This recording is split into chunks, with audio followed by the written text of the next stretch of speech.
Pemberitahuan kepada peserta didik bahwa pembelajaran dimulai dengan menggunakan Google Meet. Selamat pagi, Assalamualaikum warahmatullahi wabarakatuh.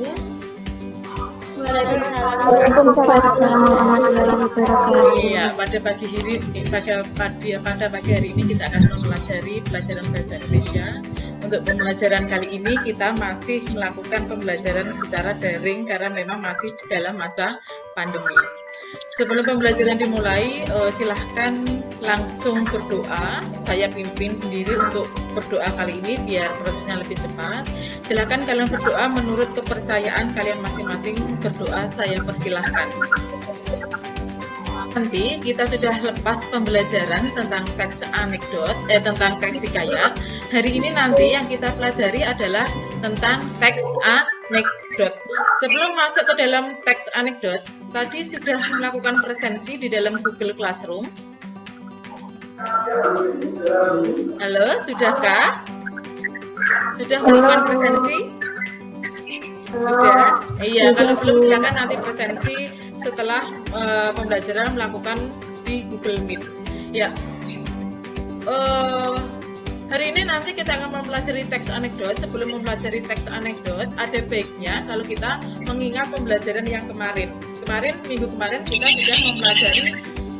Untuk mikrofon dimatikan dulu ya. Oke. Kemarin kita sudah mempelajari tentang teks hikayat. Kalian kemarin sudah mengembangkan teks hikayat ke dalam bentuk cerita pendek. Kira-kira masih ingat apa itu hikayat? 80 hari ini. Catat namanya. Masih ingatkah tentang teks hikayat? Teks hikayat adalah salah satu jenis cerita rakyat yang disajikan dengan bahasa Melayu klasik yang menonjolkan unsur ceritaan berdiri kemustahilan dan kesaktian tokoh-tokohnya. Iya, 80 hari ini untuk Mbak Dwi Octavia.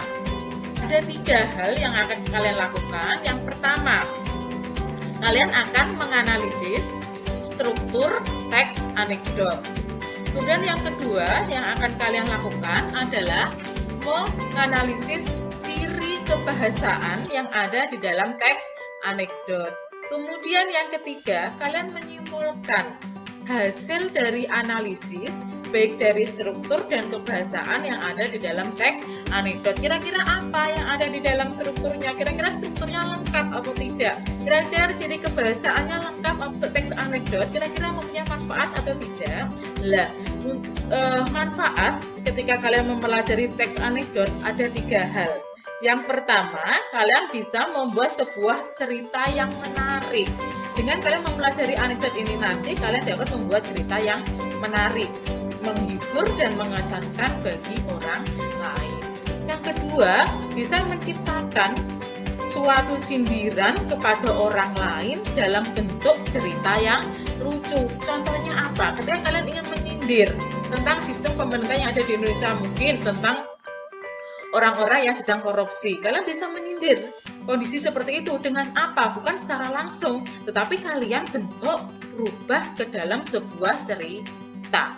Sindiran tetapi dibentuk dalam cerita. Itu yang kedua. Kemudian manfaat yang ketiga yang kalian bisa peroleh yaitu kalian bisa menciptakan suatu kritik sosial. Kritik sosial kaitannya orang banyak dikembangkan dalam suatu teks anekdot. Gambar yang kedua siapa lagi? 95. Menyindir para koruptor, Bu. Iya, bagus sekali. Siapa namanya? Nama Intan Putri. Iya, terima kasih Mbak Putri. Gambar yang kedua itu adalah sebuah sindiran kepada koruptor-koruptor yang biasanya suka makan uang rakyat yang diibaratkan adalah Ini adalah penugasan melalui Google Classroom. Ada presensi peserta didik, kemudian yang kedua adalah penugasan menganalisis struktur dan kebahasaan teks anekdot yang dilampiri dengan bahan ajar.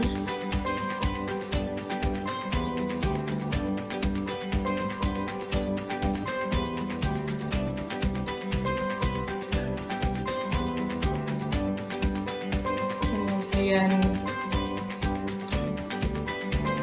LKPD peserta didik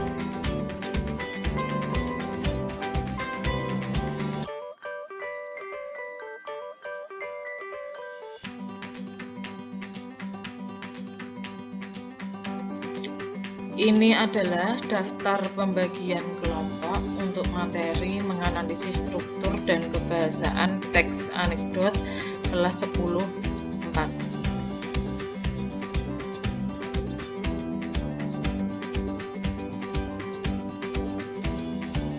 Kemudian pembagian tugas dalam kelompok.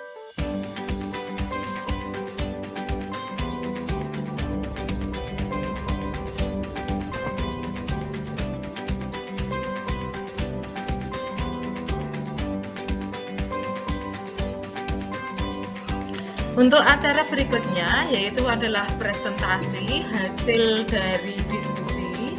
Saya persilahkan dari kelompok 2 ada Mbak Alfariska, Mbak Arum, Mbak Nita dan Mbak Nia untuk perwakilan mempresentasikan hasil diskusi. Saya persilahkan. Pertama, analisis struktur. 1. Abstraksi. Contoh kalimat Al-Desa, Timur Leng menghadiahi Nasruddin seekor keledai. Nasruddin menerimanya dengan senang hati. 2. Orientasi. Tetapi Timur Leng memberi syarat, ajari terlebih dahulu keledai itu membaca. 2 minggu setelah sekarang, datanglah kembali kemari dan kita lihat apa yang terjadi. Nasruddin berlalu sambil menuntun keledai itu, ia memikirkan apa yang akan diperbuat. Jika dapat mengajari keledai itu membaca, tentu ia akan menerima hadiah. Apa yang dapat kita pelajari setelah membaca teks tersebut? Ya, terima kasih Mbak Nita. Mungkin ada yang lain yang ingin menanggapi selain Mbak Nita dari segi strukturnya. Mbak Nita 9 dulu. Menurut saya, kalimat yang menyatakan peristiwa masa lalu itu adalah kalimat 2 minggu kemudian ia kembali ke istana. Ya, terima kasih Mbak Dwi Octavia, tepat sekali ya dari segi kebahasaan. Ini adalah hasil pekerjaan peserta didik yang diunggah di Google Classroom dari kelompok 6 KPD.